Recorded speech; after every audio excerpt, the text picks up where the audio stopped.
All right, guys, let's talk about a different type of quadrilateral.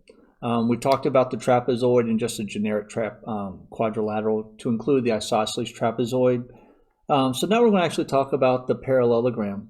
A parallelogram is a quadrilateral whose opposite sides are parallel. So it has to have four sides. And in this case, all my opposite sides are going to be parallel. This does have some properties to it.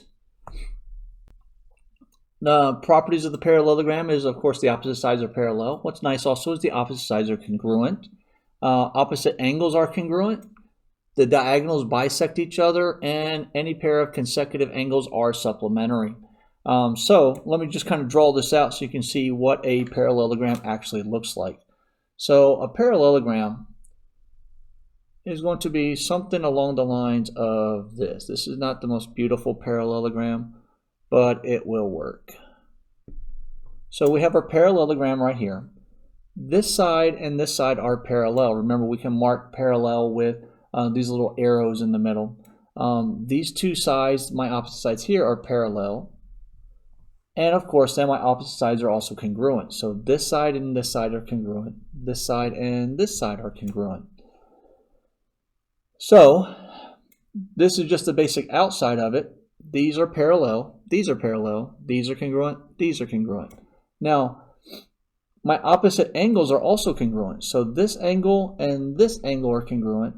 This angle and this angle are congruent. So we know that these two angles are the same. We know these two angles are the same. And just like with the isosceles trapezoid, our consecutive angles are actually supplementary. So we know if we call this A, B, C, and D, we can say that the measure of angle A plus the measure of angle B equals 180 degrees because consecutive angles are supplementary.